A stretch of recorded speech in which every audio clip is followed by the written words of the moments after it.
to order. And we are going to start with the roll call.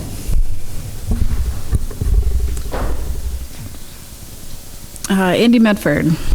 Here. Andy Medford is here. Neva Hassanen. Neva Hassanen is absent. Michael Houlihan. Here. Michael Houlihan is here. Dudley Imprada. Here. Dudley Imprada is here. Jason Rice. Jason Rice is absent. Jamie Hoffman. Jamie Hoffman is absent. Stephanie Potts. Here. Stephanie Potts is here. Vince Cristo. Here. Vince Cristo is here. Peter Benson. Peter Benson is absent. John Newman. John Newman is absent. Helen Jenkins. Here. Helen Jenkins is here. And we have 5 regular members and 1 alternate present. Since a member of the city is absent, would you like to appoint Vince as a voting member this evening? Yeah, although Neva, I just saw her sneak in. She's in the restroom, so I'm sure she'll join the meeting here shortly. Okay. Vince, you're a city representative, is that right? So yeah, I think Neva is as well. Is that right, Heather? Yes, we'll still have, or let's see. I think John technically is city as well, so Vince would still be a voting member. Okay, great. Thank you, Vince. Okay, thank you, everybody. We have approval of the March 20th meeting minutes. Anyone would like to make a motion?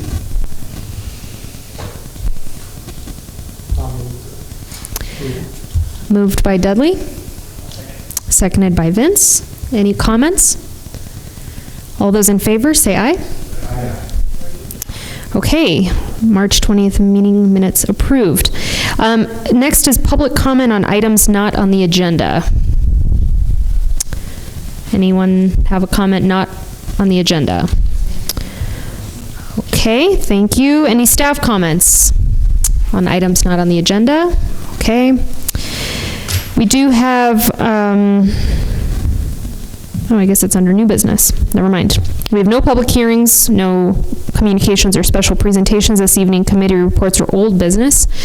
Let the record show that Neva Hassanen and Jamie Hoffman have joined the meeting and will be voting members during this meeting session.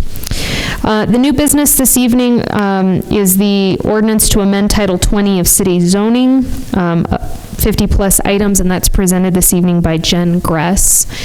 Before we get started, as you all know, this package is quite large, and this meeting likely will go very long. So Heather's going to interrupt us at 8:30, and we'll take a 10-minute break at that time. And then the way that I'd like to move through this list is essentially we're going to take each section at a time. So we're going to begin with townhome exemption development amendments. We're going to do the staff presentation. Then we're going to do the public hearing. We'll close the public hearing, do the planning board comments, and then we'll do the vote specifically on townhome exemption amendments. Then we'll move on to the next section. Does that make sense with everybody? Okay, it'll just help us keep track of the amendments a little bit better. And let the record show that Peter Benson has joined us this evening. Hi, Peter. Great. Well, without further questions, we'll go ahead and get started, and we have Jen Gress from the city. Yes, good evening. Am I on? Wanted to make one comment that this is a public hearing and it was advertised as such. So just to make that clear.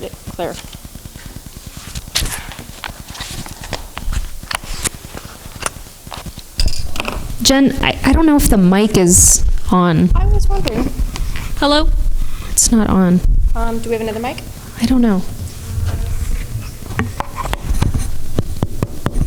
Maybe I'm just not loud enough. It's usually really loud. Is it going to reach? Should we move? Okay, not a problem.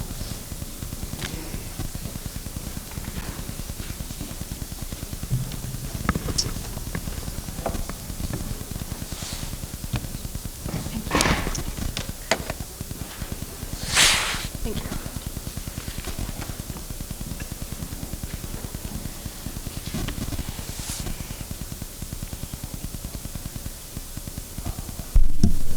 So good evening. For the record, I am Jen Gress with Development Services, and we are here to discuss the Title 20 update for 2017-18. So I'll be giving you an overview of the process so far, a general description of each topic. I'll cover proposed amendments and let you know about the comments that we've received at the end of each topic that we discuss. The draft ordinance dated March 22nd was mailed to you and is attached to the staff report, and that is the copy that we'll be referencing tonight in the overview. The packet also had an agency draft dated March 7th, and the differences between the two are very minimal. So again, we're referencing the March 22nd copy. I also want to draw your attention to a couple of pieces of paper that are in front of you. We got 2 new comments that were not sent to you. We had a second one from a gentleman by the name of Odd Pilot. His email name is Odd Pilot.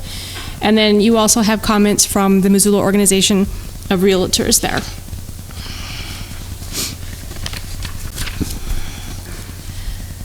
So as you can see from the document attached to the staff report, there's a large number of amendments proposed for this year's update. The amendments cover 11 topics shown here and are intended to clarify, streamline, and provide additional regulations to the zoning code. Title 20 was adopted in 2009 with the intent to revise and update the city's zoning ordinance, making it more user-friendly and intuitive. That process included a requirement of regular review to address issues that may be difficult to understand, may need clarification or updating because of changing conditions. And again, this year's list includes 70 amendments grouped into 11 different topics. The process so far has included a presentation of summary update list to the Land Use and Planning Committee on January 3rd. Comments have been solicited in different ways, and we're before you tonight for your public hearing. After tonight, this item will go before the LUP committee again, its City Council, and a City Council hearing that's yet to be determined.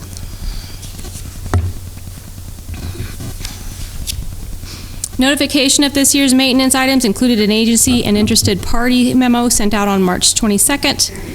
Project information was included on the city's webpage, was also included in the city's weekly digest, and 2 legal ads appeared in the Missoulian. The proposed 2018 Title 20 update amendments are subject to and meet the review criteria stated in Title 20, Section 20-85040G, Zoning Amendments Review Criteria.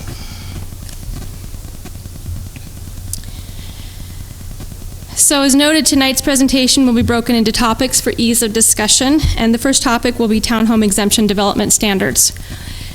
Since 2011, townhome exemption developments, or TEDs, have been allowed as an exemption to the subdivision regulations as long as the proposal is in conformance with applicable local zoning. And in 2016, the city added development standards to help guide TED projects of a certain size related to the zoning district. Since the 2016 development standards have been in place, there's still been some confusion over which additional zoning standards are triggered. And in particular, those were multi-dwelling, townhouse, bike parking, and landscape standards. So this development option has been an evolving process from the time the state adopted it, and the standards developed in 2016 did not address building design, but addressed how the development would relate to the surrounding area. The first developments requesting staff review proposed units that only had the land of the building footprint with the rest of the development held in common. Then proposed projects began to expand the amount of land included with each building so that they eventually resembled a traditional subdivision lot, but didn't actually have parcel lines, and had no uniform name for the ownership boundaries or the individual units on the project. In addition, many of the current TED projects that have been reviewed included building types that are 2-unit attached, that look like 2-unit townhouses, but have not been required to comply with the existing townhouse design standards.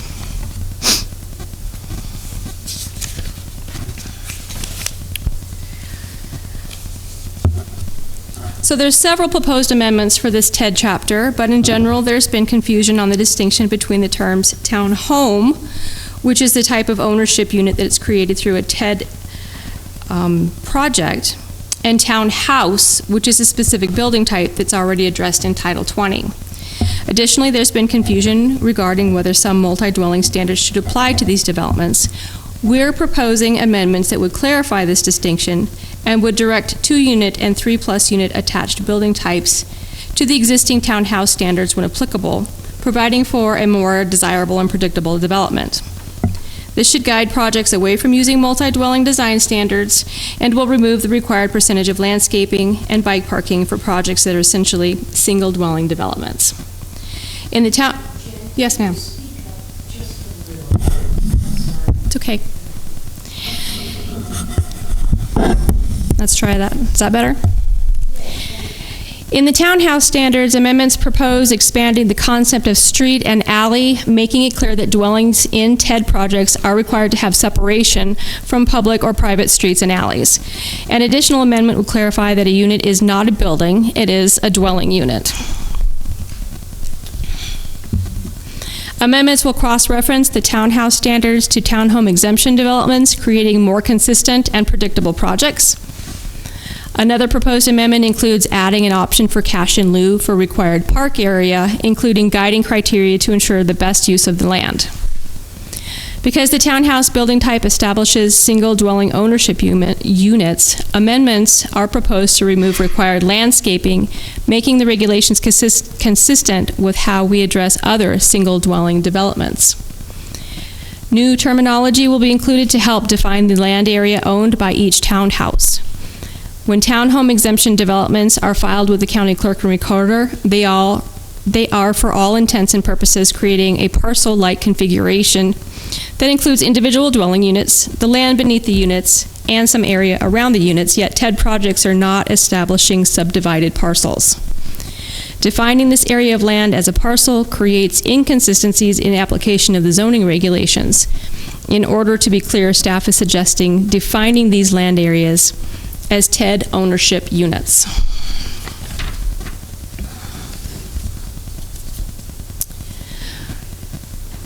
So amendments begin in the residential district section of Title 20 and include amendments numbered 1 through 19. These amendments expand the applicability of townhouse to allow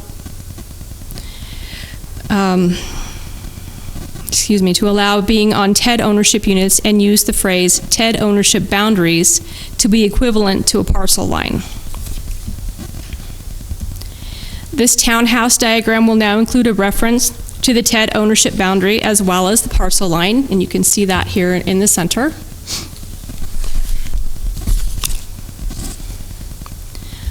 Amendments to this slide create consistency in terms by permitting detached houses and clarifying that other development types should only be 2-unit townhouse and 3+ unit townhouses, not multi-dwelling. We're also clarifying that units are dwellings and simplify the language regarding when and where a conditional use process is required.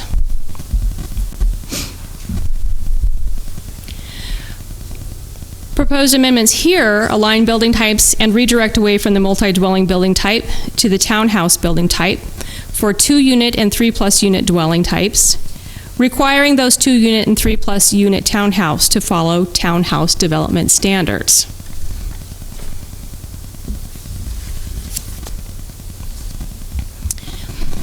This is a table found in the development options section of the residential chapter. It's difficult to follow in its current format, but by swapping rows and columns and simplifying references to residential districts, the table is clarified. A third amendment clarifies that, again, the word unit refers to dwelling units. There's no change in content to this table. Similar to a previous slide, amendments to this section simplify the language and clarify the term unit.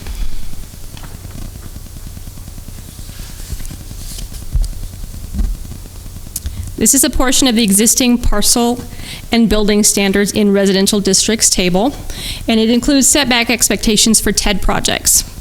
Changes have separated the existing requirements out, so the first sentence deals with the overall parcel. The second section deals with front and street side setbacks without any content changes. The third section focuses on only rear setbacks and removes non-relevant language. And then the fourth section deals with side setbacks, and this is where we want to make the changes. Existing language requires a combined front and rear setback, which comes to about 40 feet. This proposal will shift to 2 times the side setback, which will reduce the separation and make the application consistent with Chapter 110 measurements, and also creating consistency between TEDs and other development patterns within the city.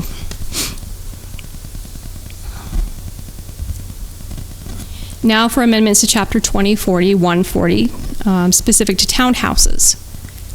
Amendments here expand the applicability section to relate to 2-unit and 3+ unit townhouse building types proposed in a TED project. The term TED ownership is included for consistency. And then a commentary was included to recognize that TED projects may be placed on a private street or alley, but will still be required to meet setback regulations. Setbacks will apply no matter if the street or alley is privately or publicly owned.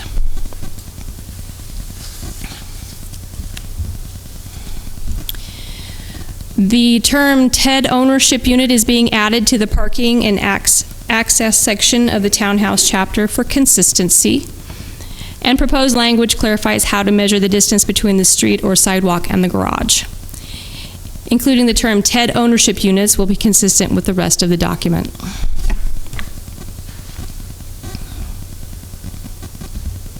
Amendments to the building design section will continue to create consistency for addressing private and public rights-of-ways in TED projects.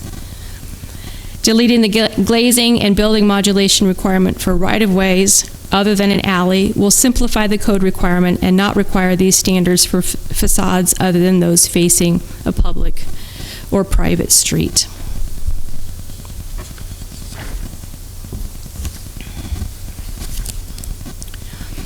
Removing the landscaping requirements in the townhouse section will treat townhouses the same as single-family dwellings, and amendments in section 2040-180 continue to clarify TED projects do not include the multifamily building type by removing unnecessary language. Continuing with section 2040-180, the amendment in subsection 1 creates consistent language similar to previous language. More language is added to clarify that only specific residential building types will be permitted in a TED project, and subsection 3 will connect the development standards for 2-unit and 3-unit townhouses of TED projects with the townhouse standards, making the regulation consistent with language proposed earlier in the residential section.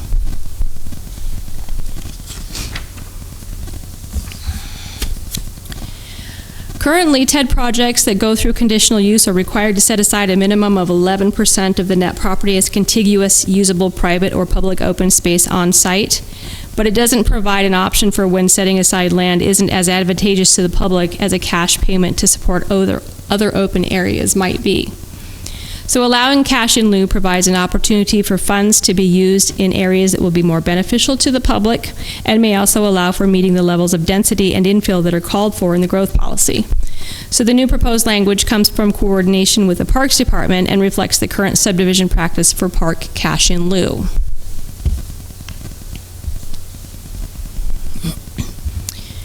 So this is a recent larger TED project that went through conditional use review and required usable open space area to be provided.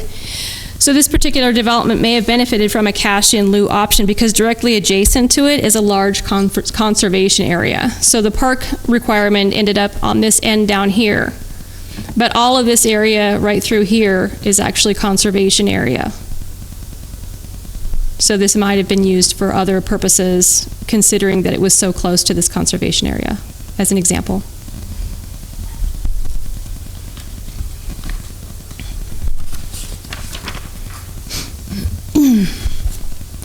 Moving to the landscape chapter, the proposed amendment removes the general site landscaping requirements to be consistent with previous amendments.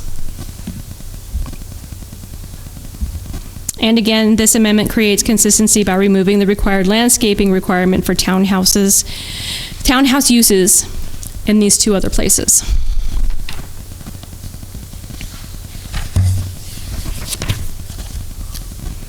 So the last set of amendments pertaining to townhomes and TED projects are found in the terminology chapter. New definitions for TED parcel and TED ownership unit will be included to support the addition of these terms in other chapters. The townhouse definition will be updated to include these new definitions, and the TED definition will include the word dwelling to be consistent with other regulations previously discussed.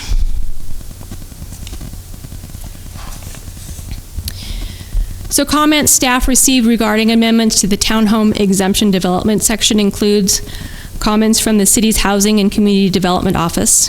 They provided comments in support of reduced separation between dwelling units, as well as our efforts to create consistency in terms, supported the removal of landscaping requirements and the inclusion of a parkland cash in lieu option.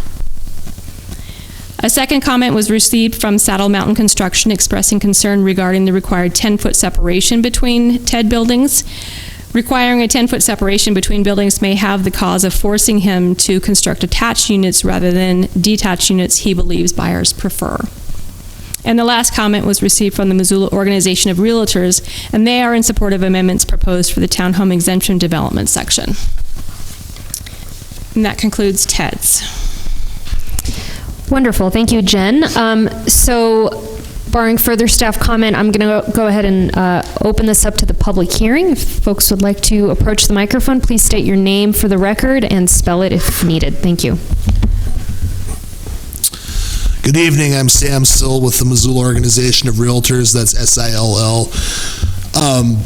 As Jen mentioned, we are in support of the amendments to the zoning code relative to the townhome exemption developments. And I don't know if you all saw this, but today the MOR released its 13th annual housing report. We talk about basically what happened in the market over the last year, excuse me, that is over the course of 2017. And just to give you the short version, it's not unlike many of the years we've seen post-recession in terms of very high demand for sale homes, low inventories for sale, particularly in the more attainable price ranges. And certainly prices are up as a result. The median sales price in 2017 was $268,250, which is the highest that we are aware of on record.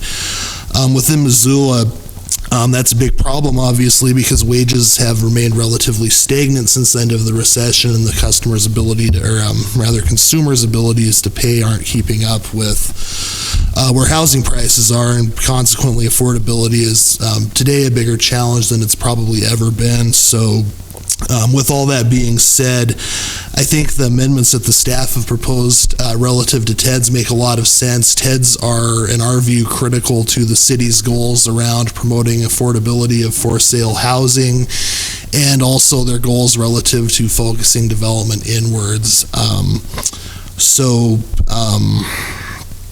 I think some of the more particularly important amendments are those relative to removing the general site landscaping standards, the multifamily standards, and creating a fee in lieu option for the parkland dedication. I think staff had a really good example for you of why that is very important for some developments and certainly for affordability going forward. So I know you have a lot of other amendments to get to this evening, so I'll leave it at that.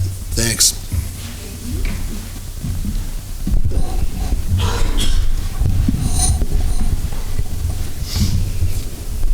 Hi there.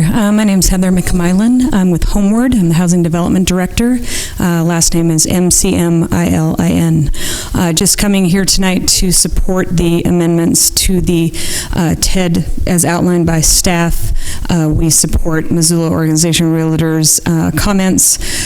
We are actually utilizing this statute right now on a small homes project next to the food bank, and working with staff over the last few months. From our understanding, some of these, well, we usually do multifamily, and we follow multifamily standards, and we understand how to do that really well. And having walked through TED and trying to apply it to some small homes on a small, oddly shaped parcel, it was hamstringing us a bit, but staff walked us through it, and we were trying to figure it out. So I think the clarifications in there help that, and it also is going to help this project in particular for us to be able to provide 6 affordable homeownership units, small footprint, small yards, community gardens. The tool is very important for affordability, and working with this has been a good eye-opener, and I'm glad the clarifications are there, and hopefully it will be better utilized in the future. But as Sam indicated, affordability is becoming bigger problem for all of us in the community at every income level. There's a reason why we focus on multifamilies, because it's a heck of a lot easier than doing single-family homeownership. So this tool is very important for for-profit, nonprofit developers, and on the project that we're working on. So I'll keep it brief, but thank you very much, and we appreciate the work you guys are doing on this. Any other comments from the public? Okay. Then I will go ahead and close the public hearing section for the townhome exemption development standards and open it up to planning board for comment. Jamie.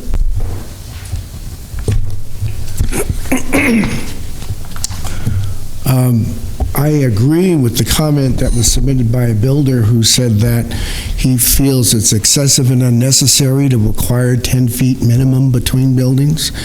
When planned neighborhood clusters were on the books, starting in about the year 2000, and for the subsequent 9 or 10 years we were using it, we did many projects where we had 3-foot side yard setbacks to a property line, and then it's another 3 to the next unit, and we did hundreds of them across this community, and we weren't the only ones doing that too. That complies with building codes requirements for fire protection between units, because you don't have to fire rate the wall if you're at least 3 feet from the property line. That's why we picked that number. It worked well. It allowed us to build more small homes on small lots. And if you have 5 or 6 homes in a row and you have to give an extra 4 feet to make it 10 feet between them, you're losing homes, you're losing lots. I don't see the public benefit in it. I think it works against the intention of the ordinance, which is to foster the production of affordable housing, and I think it ought to be changed. These amendments do. Did you? Yeah, sorry, Jamie. I was wondering if you wanted Jen to speak to that before you moved on to another topic, but it's totally your call. Hundreds of units were built with 6 feet, hundreds of homes were built with 6 feet between units across Missoula. And I don't know of any instance where there were complaints that somehow that didn't work. And it certainly fosters the production of more homes. So I don't, I have little to no hope that it'll get changed, but it's really regressive. We're talking the talk about affordable housing in this community, but we're not often walking the walk, and this is an instance of that. Right. Would staff like to comment on Jamie's point? I'm just wondering, are you proposing to make amendment at this point? Yeah, I'd love to. I'd propose that the minimum distance between 10 units be 6 feet and not 10. And I would state so with the presumption that the building code hasn't changed. I've been retired now for a while, and things change, including the building code, but presuming that fire safety issue of not needing fire-rated construction if you're 3 foot from the property, that's still true, then I think it should be amended from 10 feet to 6 feet. I mean, the subdivisions of Bentley Park, Canyon Creek, and Windsor Park are all based on that side yard setback minimum. Hundreds and hundreds of units have been constructed thusly. Why are we going backwards? I might also make the comment, after having you said that, is that the measurement of requiring 10 feet between the buildings is not something that's being changed. It's an existing regulation in this section, and what the amendment is doing is actually reducing the required front and rear setback, which is that 40 feet. So. And I propose that we amend the section to state that six, and I understand that the underlying zoning probably says 5 feet, but P&C's allowed us those liberties, and I'd like to see them reintroduced. Lavelle, go ahead. So we are not stating a specific number. We're stating a 2 times 2 times the side. 2 times the setback that's in that zoning district. So if you are in a zoning district that is, has a 5-foot setback, then it would be the 2 times 5. What we are trying to fix here is separation between structures, and sometimes that can be when you are putting one structure in front of the other. And what the development option wrote that as is it was to be a rear and front combined, and that was creating 40-foot separations between the front and rears, or between 2 structures where you had a building behind it, a primary residence behind it. And what we were wanting to accomplish was the ability to place those structures closer together. And we were reflecting back on a table we already have in the zoning code that is for measurement options that shows separations, and we wanted to be consistent with that. So in situations where you have one structure in front and another primary behind it, that uses 2 times the side yard as well. So we were feeling like we didn't want to distinguish, just because it was a TED project, or whether it was all on one parcel, or whether it was 2 separate parcels. We have consistently created this 2S between structures, a front and a rear, which also is, the term we use is the measurement for 2 sides to establish that distance. So it was creating consistency from a diagram that we already have to go with the 2S. Now, the other thing I think you're talking about is side separations, right? Yes. And is that kind of the critical point? I mean, the point of separation behind to another residence, where we are dropping it from the need to count from a front to a front and a rear, which can often equate to 40 feet down to 2S. Does that part sound reasonable? I applaud the recognition of the need to reduce the setbacks between front and back set buildings. That's a good move. Okay. I understand that I need some clarification with regard to how you're going about trying to fix that problem. I see another problem, which isn't being addressed here, but really should be, which is side yard setbacks between TED homes. Okay, so the language that you see up on the table and on the screen says that because we are still talking about a setback, when you talk about a setback, you're really talking about a setback to a parcel line. And the parcel line is still to the outer edge of the parcel, that TED parcel. Everything else that's happening inside of a TED project is about separation. Separation between 2 buildings in different ways. And that's why you see the first sentence in that 4th paragraph, side setbacks are measured to the parcel line. That's not changing. That meets the definition, side setback to property or parcel line. Then the next one here is what we're in. Minimum distance between buildings is the equivalent of 2 side setbacks. So we were interested in this for the Front to rear to back. front component, and you're expressing an additional interest in the side to side. And maybe that means we create an additional sentence, or we hear, how you want to approach it.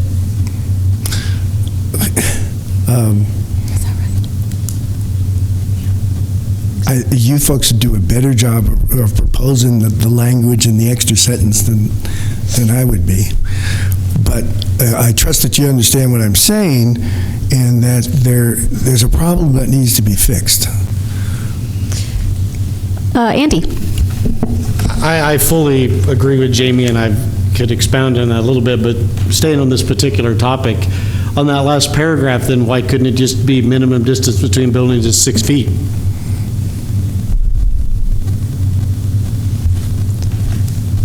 Lavelle? It can be, if that's the wish of the board, you can do that. I mean, what we find is this is one measurement that is applicable across all the zones. So sometimes you're operating in an area that is used to, maybe 5 foot, maybe 7 foot, something like that, right? Okay. But you're also saying now that not only are we interested in that 6 foot as side to sides on our buildings, but also to that statement is being used for the front to rears of a building behind it too. So that would be 6 feet there as well. I guess why couldn't two buildings be back to back where they have their front yard enjoyment out the opposite sides and the backs to back be 6 feet? If it's a public health and safety issue and buildings can be within 6 feet, if it's a side to side or a back to back, if it's 6 feet, it's 6 feet to me. I guess I'm simple about that, so. Other comments? Yes, Vince. Yeah, I would just say, I support what Jamie's saying as well. I appreciated the comment from the builder. I mean, I think I understand that it's not part of what's being proposed tonight, but maybe for consideration in future updates, I may think everything Jamie said about increasing density and what we heard from the builder in his letter. I think the more that we can align our standards with real-world experience, I think we'll be better off. Yeah, and I see what you're saying here. I mean, I'm looking at, I guess a small comment is, in the zoning code, there's 2 types of side setbacks that are established. And you're not referring to which one. I mean, I think it's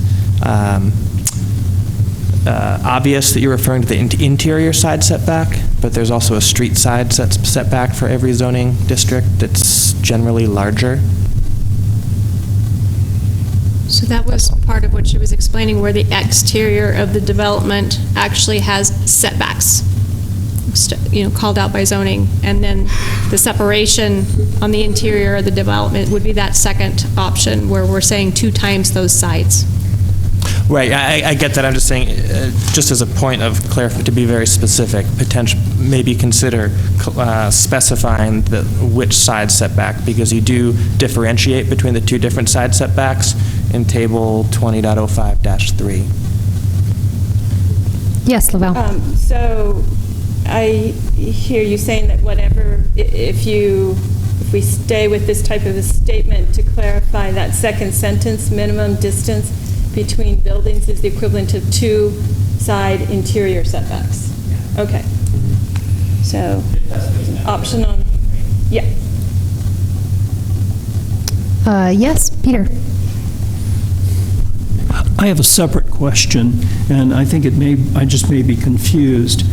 There, on section 2040-140, I think it talks about buildings that have, regardless of where you put a townhouse or a townhome, whether it's next to each other or one behind the other, if the lots are skinny, they must both have street access. Is that correct? Do you remember where else you might have referred to that? Because I was concerned that the house in the back did not necessarily have street access. Peter, can you clarify what page number you're working off of in the March 22nd, I found one 23rd reference. version? It's on page 13. Okay, thank you. But I can't find the other reference.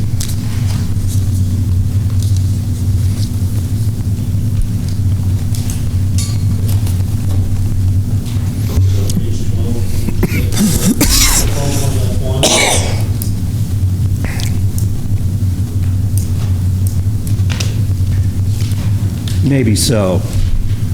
If you can just, if you can just say yes, no, every house, regardless of where it is on the lot, has to have street access, I'm satisfied. Well, Peter, you're looking for clarification on that. Correct. Okay. So right here, are you talking about this piece right here? I'm still a little confused about which section you're asking the question about. Could you re-ask the question for me? Sure. Each dwelling unit must have a separate ground floor entrance that is clearly defined and highly visible on the building facade that faces a street or a right-of-way other than an alley. The front door must be within 8 feet, et cetera, et cetera. But I thought I saw something else in this section that referred to making it optional for a developer to put a house in behind another one, but not next to it. If I'm not being clear enough, that's okay, we can drop it. I would just say they can, and you have to establish your connection to some kind of public circulation system, whether it's an alley or a street or whether it's public or private, you have to be able to get there.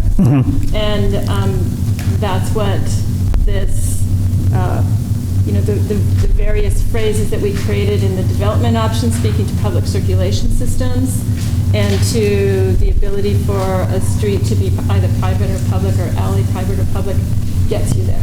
Okay, I'm satisfied, thanks. Neva? My question's for Mr. Sill. How many townhomes do we have in Missoula right now? Neva, are you asking in the city or in the county? In the city. This is just city, right? May I ask for a clarification in that, do you mean townhome exemption homes? Yes, TEDS. Thank you, Jamie. I don't have the answer to that question. What I can tell you is that, in 2017, I believe there were about 99 permitted within the city, 99 units, that is. In terms of how many total, I don't have that. So what is the average per unit price of a home in a TED? And therefore, how do you know that this improves affordability? What evidence do you have for that claim that you made multiple times? Well, the townhome exemption development process is significantly less burdensome than what subdivision review allows, and that's of obvious importance given that from the perspective of a developer, you get to from point A to point B much faster, and you can get a product on the market, and the process is less unpredictable than what a subdivision review might be. I'll give you an example of a good townhome exemption development project that happened in Missoula recently. That was the Scott Street Village. Those homes are, and the townhouses that would have been sold there are, perhaps not incredibly affordable, but they are more affordable than, what we're seeing from a subdivision type of development. So you're saying you don't really have any evidence about these 100 townhome units? The development costs are significantly less. So, and the reason they're significantly less, right, is because they don't come through here. They don't go through a subdivision review process. No, Heather, am I wrong? I would like your opinion on this, actually, because I hear these claims then about affordability of these townhomes, and yet I'm hearing that MOR doesn't really have any evidence that there's a average per unit price that's less than the median here in Missoula. Well, I think there are a lot of other potential costs associated with development. The townhome exemption development doesn't necessarily mitigate. I would agree with that statement. With that being said, again, it is a much more expedient and it just costs less for the developer to do.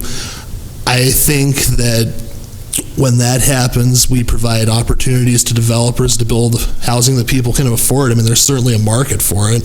So it costs less for the developer, but you're saying you don't have any evidence that it ends up costing less for the buyer? Not in front of me, no, but Yeah. I would imagine that. Seems like an important thing to look into. No?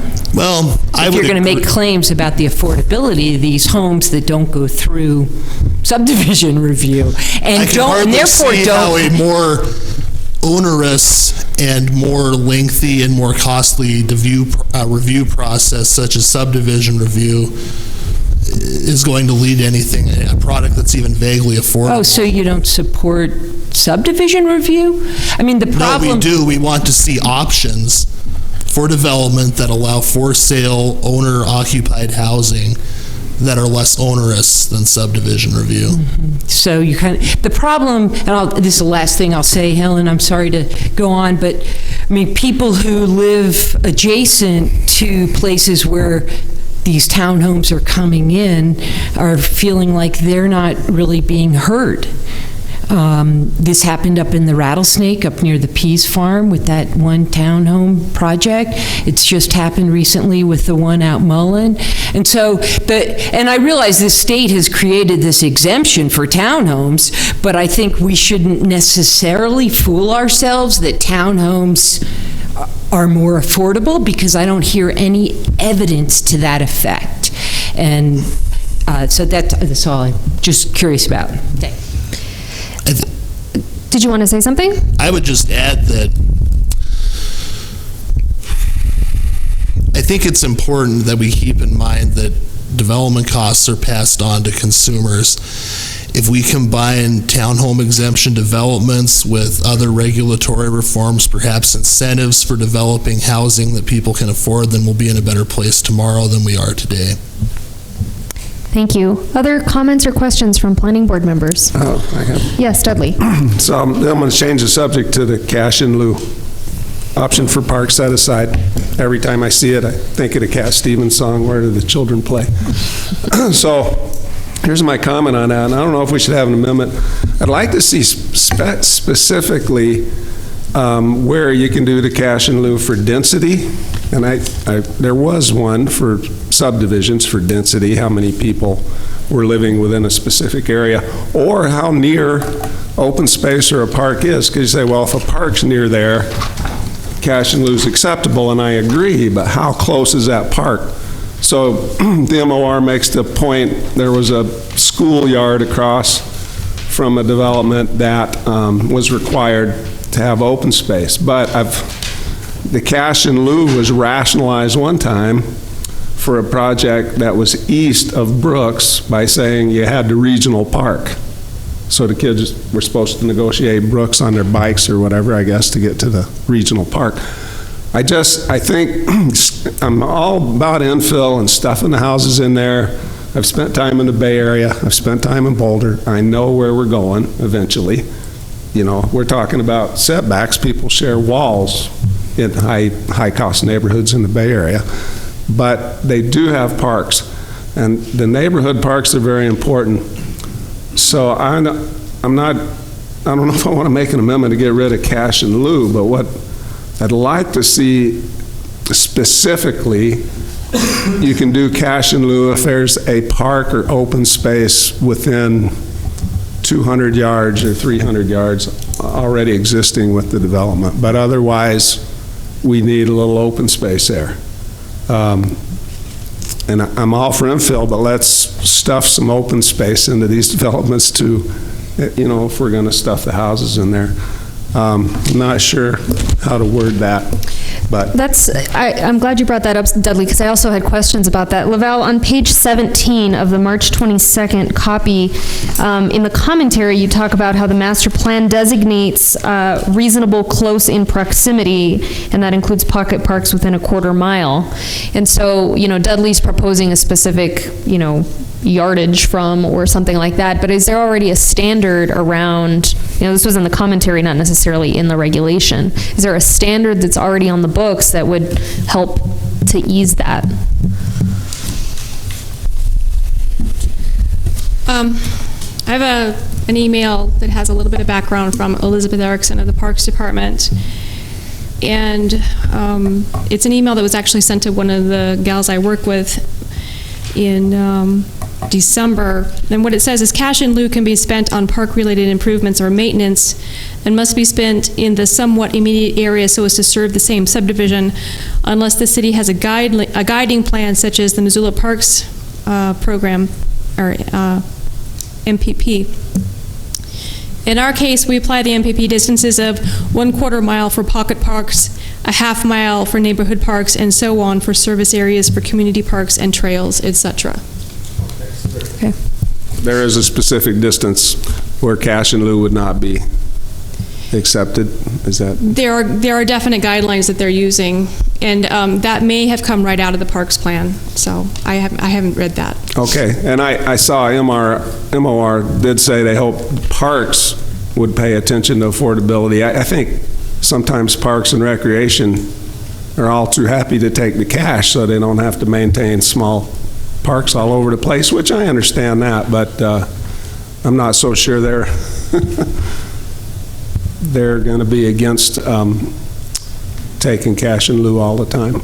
So we have specific distances on the books that are going to apply. Yes. Okay. Other questions? Yes, Stephanie. Yeah, I actually read those distances when I was prepping for this meeting, and I don't know if there's any. I guess one of my comments about this section is I am concerned about those distances. I think that there's a 1/2 mile is a lot to ask of kids to get to a park, especially in areas like in my neighborhood, we don't have good sidewalk systems and the traffic is fast and the roads don't have good, I mean, I'm just in Franklin to the Fort and I'm near parks, but it's a lot to ask of kids. There's also, a pocket park. I'm interested in what the definition of a pocket park is, since there's some pocket parks near me that no child would want to play at.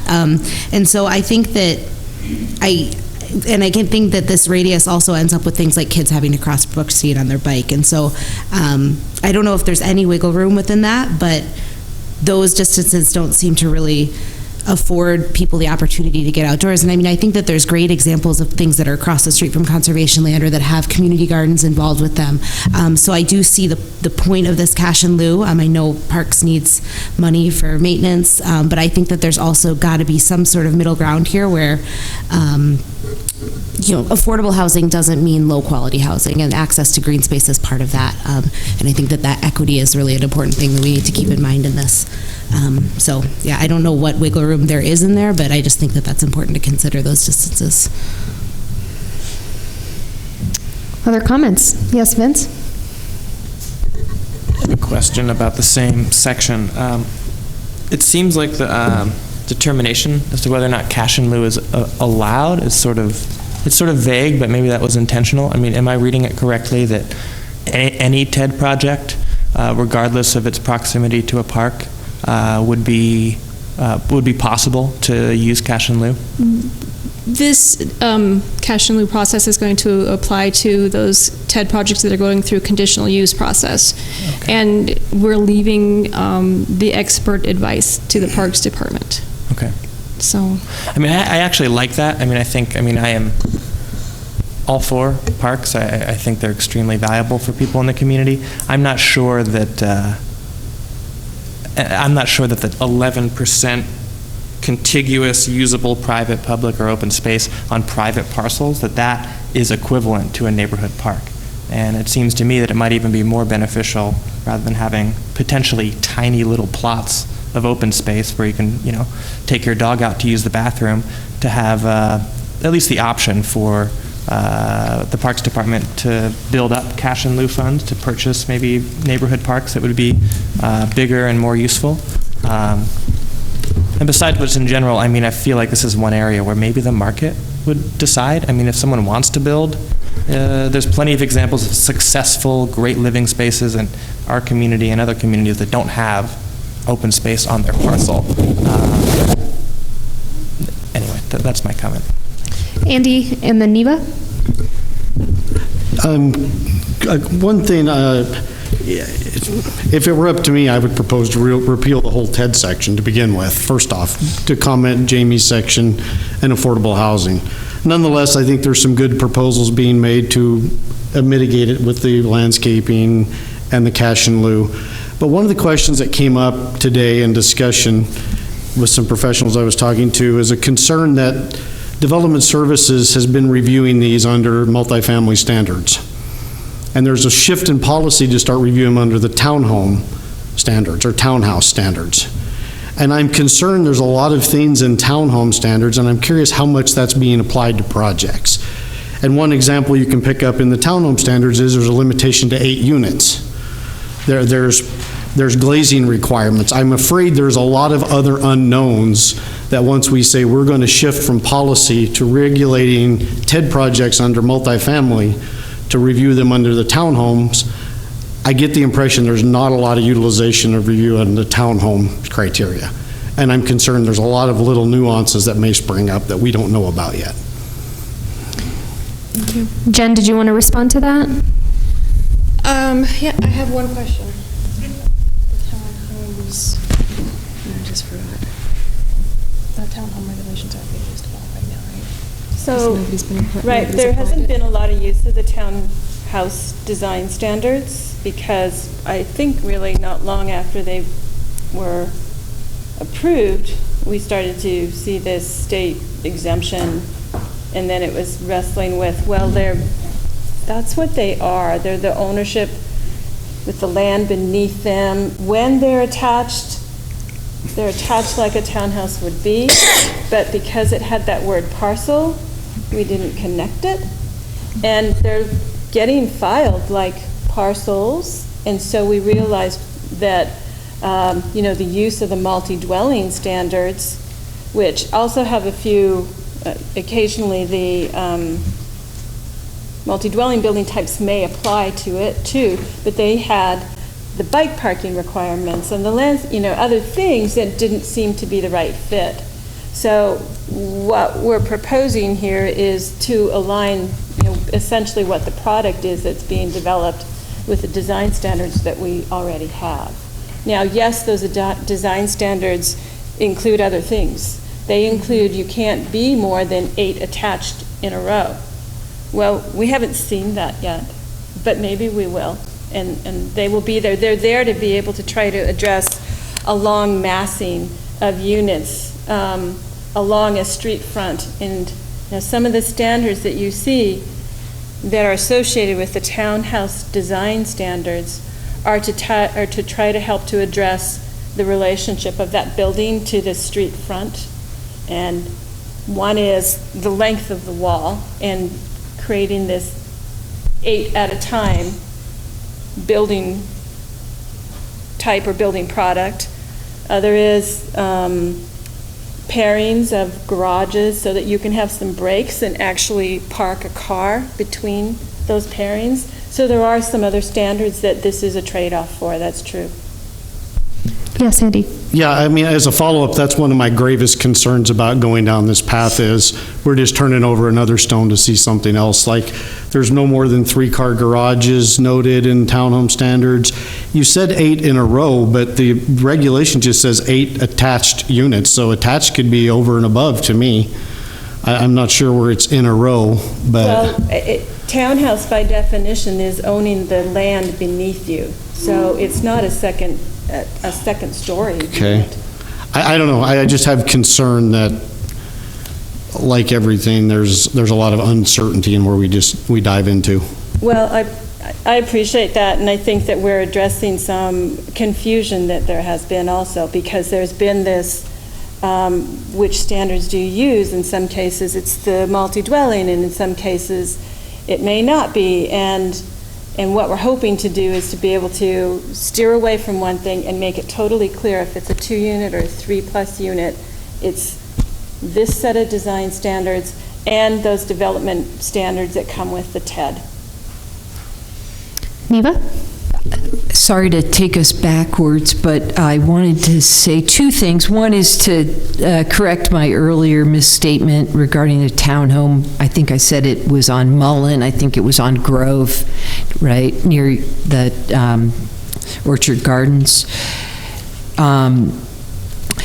And the second thing is regarding the 11%, that is what's used in subdivisions as well.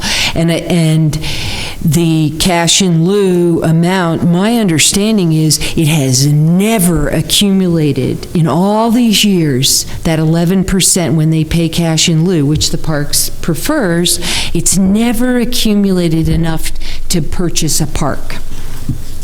And I believe it cannot be used on park maintenance. 50% can. 50% can, okay.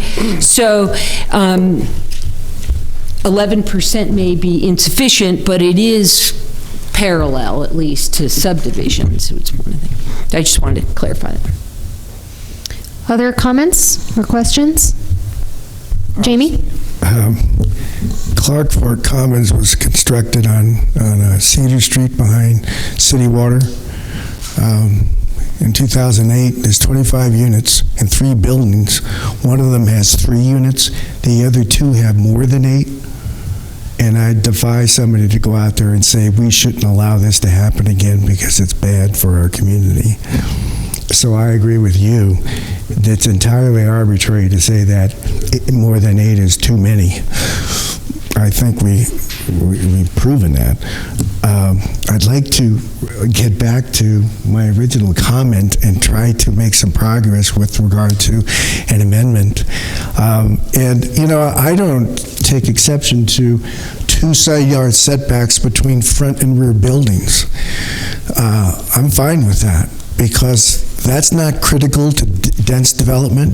It's the side yard that's critical to dense development. So with your assistance, please, staff, could you add a sentence that could do what I hope we can do, which is that internal side yard setbacks within a TED development need be no more than 6 feet between buildings.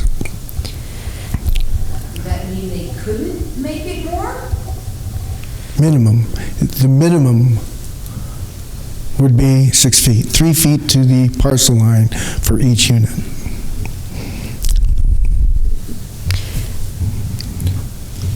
And Andy, or I'm sorry, Jamie, are you interested in making a motion? Yes. Okay, can you say it in, just make a motion describing your motion, and then we can get a second and then open it up for further discussion. I propose a motion that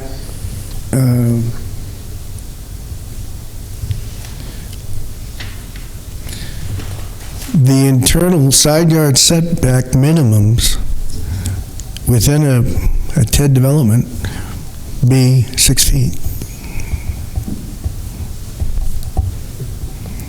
Is there a second on the motion? Would that be 3 feet? 3 feet to the parcel line for each unit. For net setback between buildings? Of 6 feet, yes.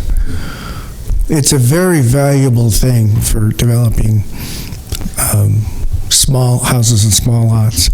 And Neva, it is unquestionably true that PNC's produced affordable housing and townhome exemption projects do too. You just need to be shown the information, and Yeah, I'd like to see that. and I'd love to see MOR do that. Is there a second on the motion? I'll second. Seconded by Andy. Okay, so now it's open for discussion or further amendments to the motion on the table. Yes. Are townhome or TED projects, are they able to be constructed in any zoning district, residential zoning district? Of a certain size, they can go into any Yes. district, yes. Okay.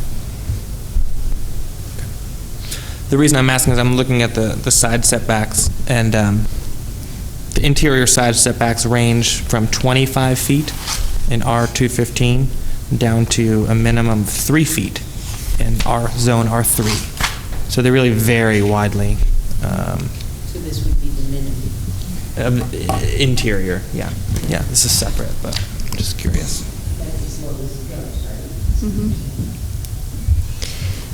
Other comments from planning board members? Yes, Stephanie. I had a question for staff, but now it might be a little changed by that new information, because it seemed that the intent with this change was to basically standardize everything. So, 5 feet basically to the line on each side. And I was going to ask staff really what is the impetus for that? Has there been sort of a demand from the development community to have that standardization, or is it just to simplify things in general? But then I don't know if that really matters as much, since there is a difference between different zoning and different, things like that. So. Yeah, I mean, the point, I guess where I was going with that is that as it's written, the spacing between buildings actually varies incredibly. I mean, so if you're trying to do a TED project in an R40 or R20, where your interior side setback is 15 feet, the distance between the buildings would be 30 feet. That doesn't really sound feasible, if I'm understanding this correctly, which I'm not sure I am. So I actually like standard. I think it makes more sense to standardize with a number and a minimum. Laval, did you have a clarification there? It was taking it back to the setbacks of those particular zones. So yes, if there was a side setback, an interior side setback of 15 feet, then the resulting separation would be 30 feet.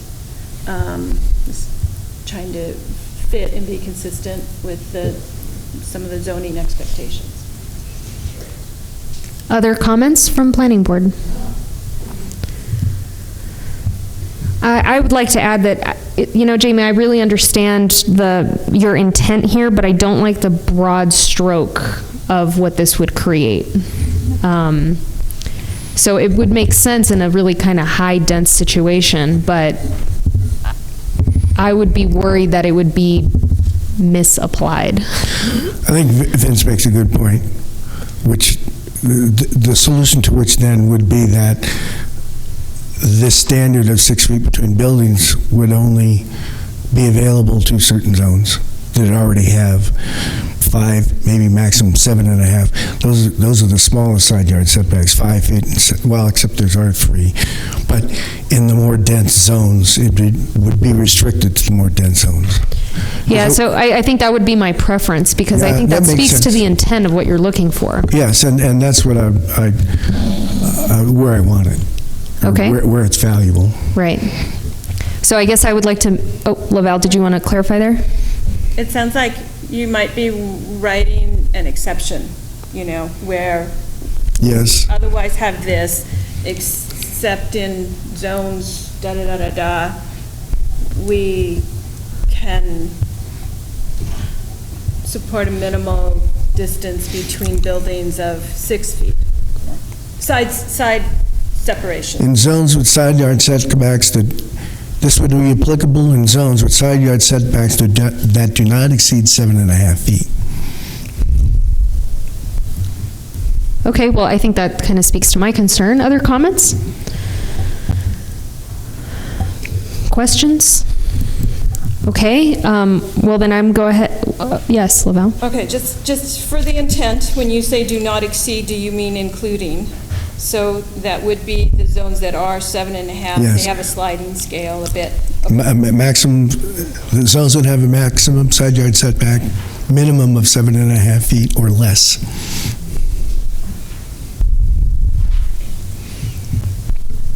Before we vote on it, I'd like to say that I'm going to vote against it, the motion, because it seems to me that it makes sense that these be fit into the zoning that is in the particular place. And this language, at least as I read it, is really flexible because it's based on the zoning that's there. So I'm a little nervous about getting too specific about number of feet of distance in this particular instance. I would like to remind the board that this is going to go to LUP for further review. So, if staff, have other suggestions before LUP, they would recommend them. Yes, Vince. I'm not sure how I'm going to vote on the amendment yet. I agree with the intent, but I think it does seem like a separate issue from what's being proposed tonight, and I think it doesn't solve the issue of the side setbacks in these zones. And I think maybe a cleaner way, although it wouldn't happen tonight or in the near term, to solve this would be to look at the side setbacks in each zone. Because you're right, your point, Neva, is a good one, that having these interior setbacks sort of move with the zoning district helps the whatever's built be more compatible. And that's kind of a fundamental idea of zoning. So I'm not sure. Thank you, Vince. Other comments or questions about this? Okay, so I think the way that I'd like to do this is let's go ahead and vote on the motion on the table, and then we'll finish that point and then continue with the rest of the townhome amendments. Okay? Yes, Peter. Since you were late, Peter, Heather? Yes, for the record, because there is a member of the county absent, which is Jason Rice, Peter Benson is a voting member. Okay, yep.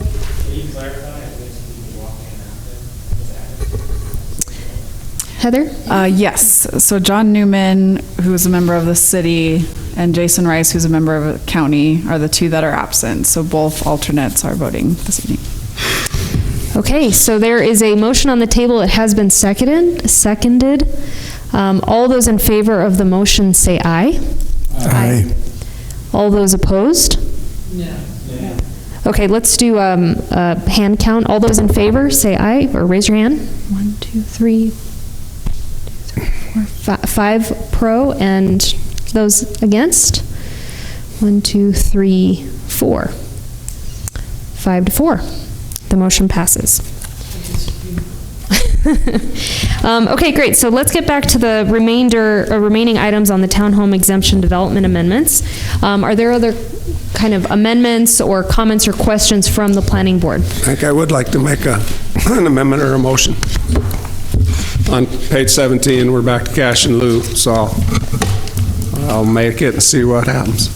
I'd like to take out the words reasonably close proximity and put in down below those numbers.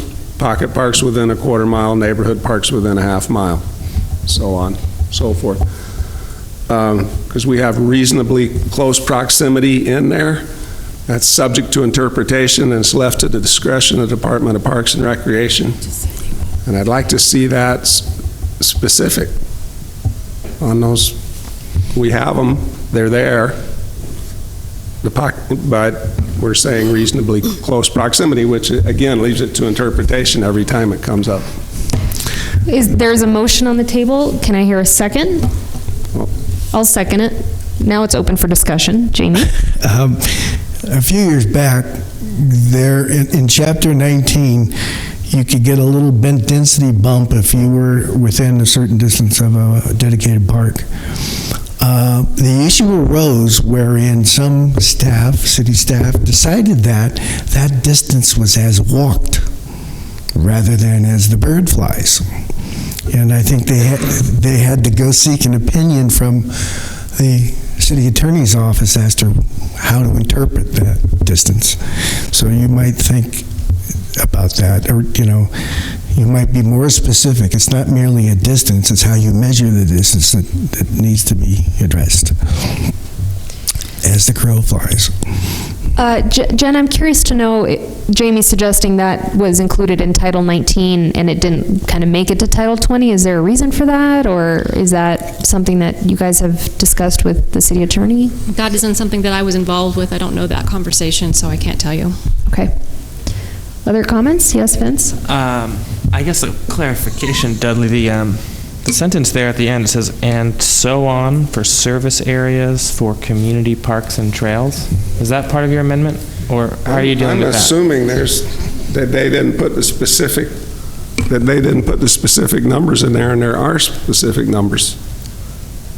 I guess what Does I'm that saying, mean, and so on, does that mean a half a mile? That's just for service areas and community parks and trails? What does that mean? Good point. Yes, Lavelle? Well, we're not sure, but you can direct us to, get the specifics if they exist, to the varying scales of parks. Yeah. And move on. And what Jamie says is right. I guess it should say along existing travel routes. measure, half a mile along existing travel routes. So Dudley, you're suggesting that Development Services just include the numbers that are included in the parks master plan and include them into this Yeah, and take regulation. out the words reasonably close proximity and put those numbers in. Andy? I have a question of clarification then, Dudley. Are you intending to leave the last sentence in that first paragraph, though? Well, it wouldn't be up to their discretion if you had specific distances. Well, because it just says, says typically, it uses words like typically, so It that does, doesn't right. say is required. And then it leaves the final determination. So if your objective was to say if you're within this distance, then that's your choice. I don't know that that amendment, as you stated, it does that. Yeah, I guess the commentary would come out and just put the specific distances in there. So you'd get rid of reasonably close proximity. You wouldn't need the commentary then, because you're laying down a specific distance. Otherwise, the whole thing's up to an interpretation of city parks every time it comes up. And I guess that was the point of my question. Are you just providing this commentary so Joe Public reading this gets some idea? Because Joe Public doesn't read commentary. Right. Are you inserting that so Joe Public has an idea of what they may typically expect, but are still leaving it subject? I'd be inserting it so there is no cash in lieu option unless those facilities are within those specific distances. Yes, Stephanie. So, I'm wondering if the wording could be more clearly said, something like in number 1 under section E, cash in lieu is only permitted if there are parks or other facilities maintained by the park department either within those prescribed distances or, and then we could just get rid of the commentary section completely. Or I guess my question though is maybe we want to leave in language that says, or maybe we'd like staff to leave in language that says, as defined in the parks plan, like within the distances defined as reasonably close to proximity as defined in the master plan, just to leave the opportunity open that in the future, should the Parks Department change that master plan and change how we define it, maybe it gets closer, maybe it gets farther away based on whatever evidence they have. That way there wouldn't have to be an update done later on, or there wouldn't be an incongruity between the numbers that are prescribed in here. Because I think what I'm understanding that you're trying to get to is that we want this to not give them the leeway to say, we want it just to follow the numbers that are in the master plan. And maybe we could just say that more specifically there rather than giving that typically leeway, but still leave the numbers out of there. I don't know. That might just, I could live with that. Yeah. Okay. So as it stands, the motion reads something along the lines of cash in lieu is only permitted only if there are parks and other facilities maintained by the Parks Department as described in the Parks Master Plan, et cetera, et cetera. Specific distances described in the Specific Parks distances Master Plan. described in the Parks Master Plan, which would be editing number 17, section E, subsection 1. Is everybody on the same page there? Okay, other discussion? We have a question. So does this mean that these town TEDs would have a different standard than subdivisions with respect to parks? Yes. Is it different? Laval or Jen? Well, It's a possibility. What I have in my hand is the email from Elizabeth Erickson, who is, talking about where these things are coming from in state law. She's talking about how they're using the Parks Master Plan to decide these things, and the language actually came from the Parks Department suggesting that we be consistent with what we've been doing with subdivisions and other things like that. So I'm going to say it's a possibility it would be different, but what she's suggesting is what they do already. Yeah. Trying to be consistent across the board. Laval, did you want to say something? no, I'm fine. Okay, and Vince, sorry. Or sorry, Peter, why don't you go ahead and then Vince. No, I support putting in the language. I think that's fine for clarification purposes. But I think to address the issue of what Dudley's brought up, which I think is important, that a lot of us agree with, is that we ask the Parks Plan people to come and talk to us about it, so that we can understand that in general for what's going on in the county, as well as Missoula. I'd like to pursue this further, and not just in this one document in which it is referred. That's a great suggestion, Peter, and we can definitely arrange that as a special presentation for our next, one of our next meetings. Okay. Other comments? I think I'll support this. I mean, I think it's a good idea to clarify these distances that we intend, we think represent good access to parkland. I think it's important to leave discretion to the Parks Department, though, actually, and we're maintaining that. The reason is I think it's their system is it's probably a lot more complex than we realize. Like I don't live very close to a neighborhood park or a pocket park at all, but I live very close to the riverfront trail. But I don't know how it's defined in the park's system. I doubt it's defined as a neighborhood park or a pocket park, but if it serves that function. There's benches, there's open space, you can walk. Anyway, I think we preserve that with the amendment, so. Thank you, Vince. Other comments? Andy, you look confused. I guess I am, because I didn't hear the amendment. I concur. I don't have a problem putting the clarification of what a typical expectation may be, but I couldn't support the amendment. I just understood it to be remove Parks and Rec's ultimate decision, and I think that's a Parks and Rec's decision, not one that we should put by the numbers in here. Dudley, what was your intention in that motion? Oh, the intention was, to not, to give specific distances where cash and lieu could be accepted. And I think it clearly says community parks and trails in the typically. But again, you're leaving it, I think that people should be in charge where their community open space is. And, the parks people work for the people, supposedly. And if you guys trust everybody, that's great. I'm going to say this again tonight about something, but if you have rules that are subject to interpretation every time they're applied, it's not generally a great rule.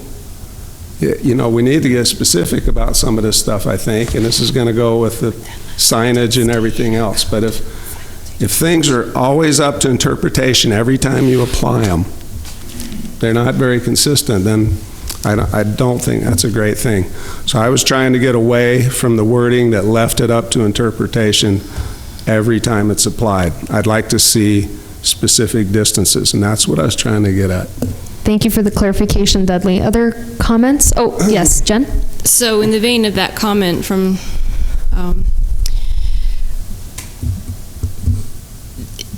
do we maintain this last sentence here?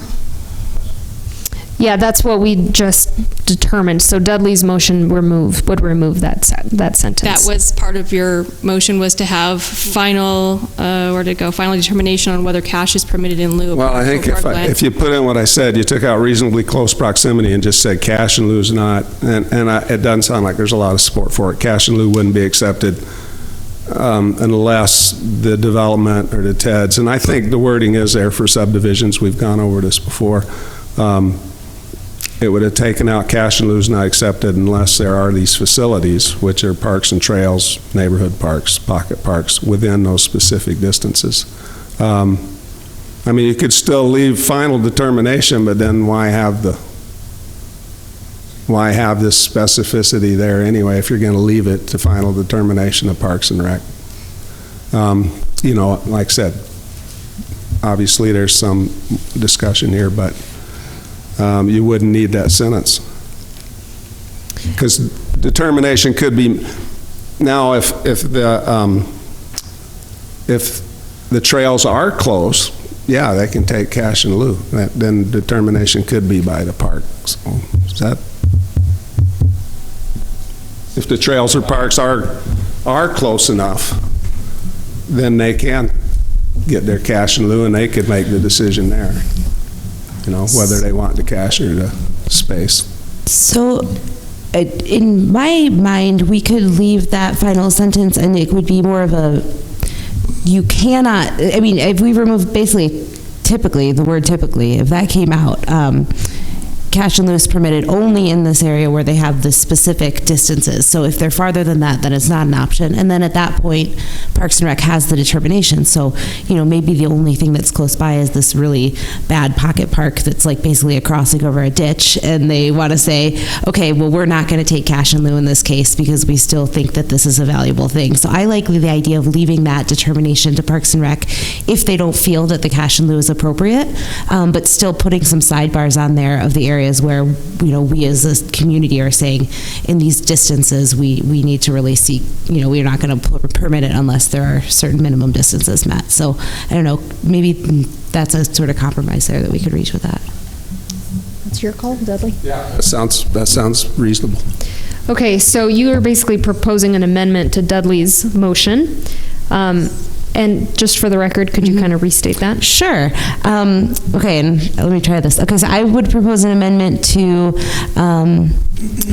remove out of Section E, subsection 1, to remove the word typically. So it would read, cash in lieu is permitted only if there are parks or other facilities maintained by the park department as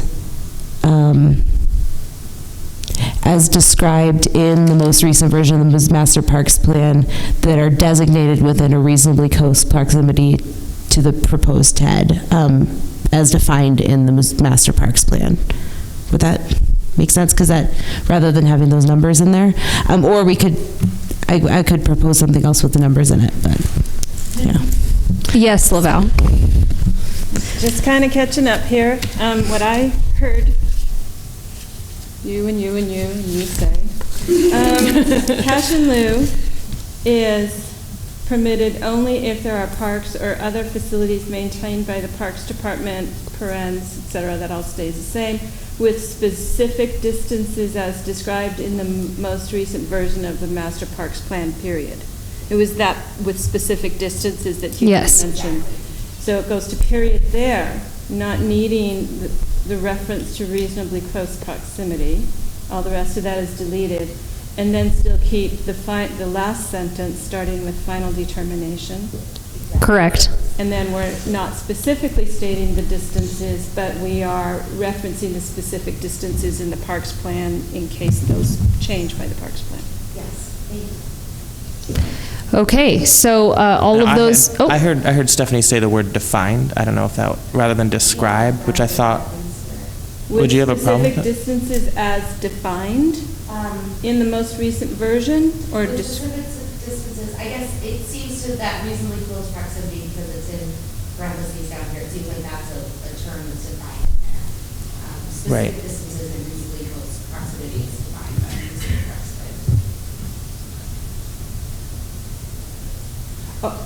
With specific distances and reasonable close proximity as described. Sorry. That's okay.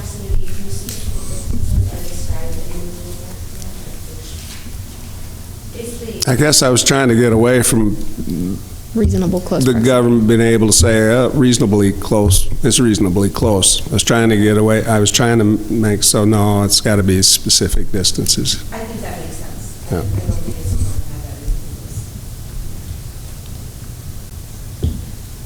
close. What you said first. Okay, so we have an amendment to the motion on the table. Is there further discussion? Well, I just want to point out that because these TEDs don't go through subdivision review as normal, where questions about whether the park would be close enough or not might be deliberated, that's being avoided because the TEDs circumvent the normal process. So I just wanted to point that out, and that's why, in a way, what we're trying to do here is define as much as possible what they should have to do, because they aren't going to be going through the normal process. So, just to... I'm a little bit out of order, sorry. So there's an amendment on the motion on the table. I need a second. I'll second. Okay. Further discussion? Yes, Andy. I hate to beat a dead horse, but where it's at right now, I probably can't support it. I actually think I could support it exactly as it's written, because I think we've made full circle here, and we've exactly came back to what bullet 1 says as it is. So I probably can't support it as it is. Being said, I heard the word cash in lieu is only, and I heard the word only, and with those proximities assigned to it, and I can't support that. Okay. Other comments? Okay, well, I'm going to ask us to vote here, and let's do a show of hands this time around. So all those in favor of the amendment to Dudley's motion that are in favor, please raise your hand. So it's 1, 2, 3, 4, 5, 6. All those against? 1, 2. The motion passes. So now we are actually voting on, oh, actually, I don't think we're voting on anything. Are the motions for each section? No, Neva, we're taking this a chunk at a time. So we're not going to make a motion on the whole TED? We will. That's where we're not. We're there next. Is there a recommended motion? No, there's no recommended motion. Yes, we have to craft it. Can the 2 against please raise their hand again? Thank you. Okay, so we are moving on. Any other comments, questions about the TEDs before we vote on the package? Oh, I'm sorry. We voted on the amendment to your motion, sorry. Yes, so we need to vote on Dudley's. Thank you, Vince. Okay, so all those in favor of Dudley's amendment to the amended motion, everyone in favor, please raise your hand. 1, 2, 3, 4, 5. All those against, please raise your hand. 1 and 2. The amended motion passes. Thank you, Vince. Okay, so now we're back to the package of TED amendments. Any further discussion? Yes, Jamie. This is a question, or a request for clarification from staff. Townhome exemption developments, only permitted residential building types that may be included in a TED project are townhomes. No multifamily in a TED development. Correct. Scott Street Village, that was constructed by, or is being constructed by, Edgel Construction on the old Clausen manufacturing site on North Side on Scott Street, was a fairly large project, 70 or 75 attached and detached homes, townhome exemption homes. They also, at the west end of their project, had designated a place for some multifamily, maybe 50 apartments or so. So with this amendment, they could not do that.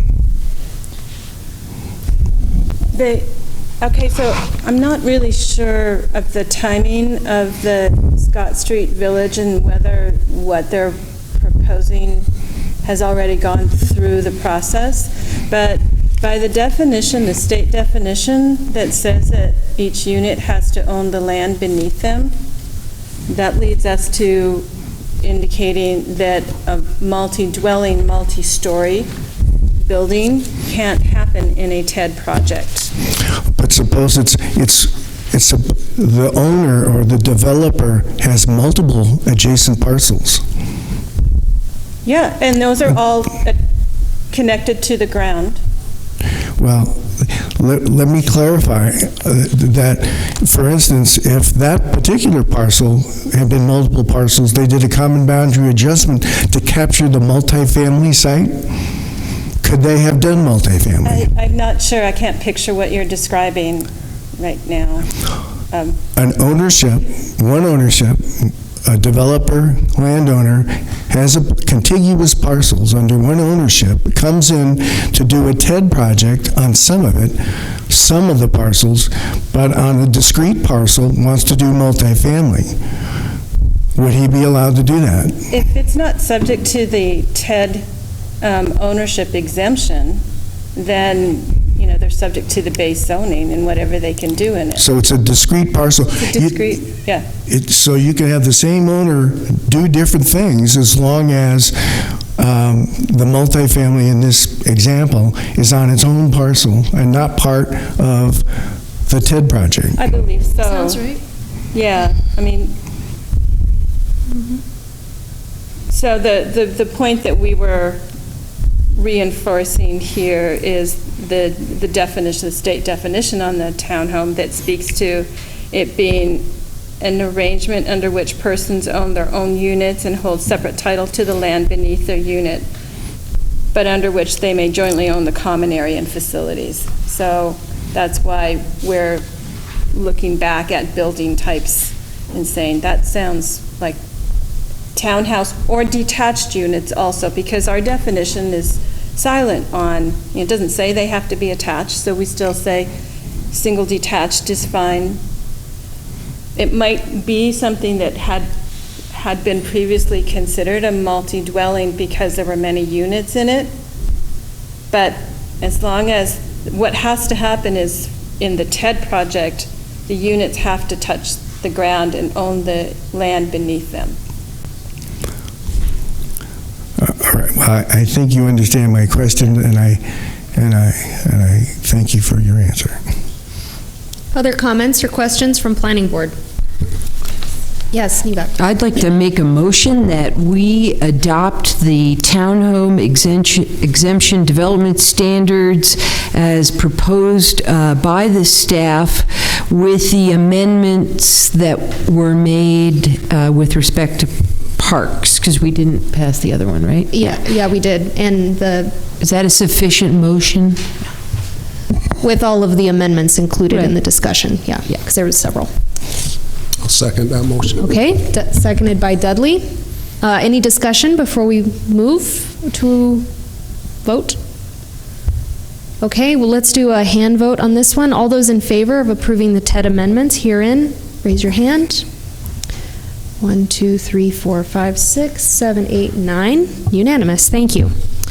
Okay, folks, we are going to take a quick 5-minute break and reconvene here at 7:45. I'm sorry, 8:45. Is it necessary that we get through all of these? Ideally, we do. That was easy.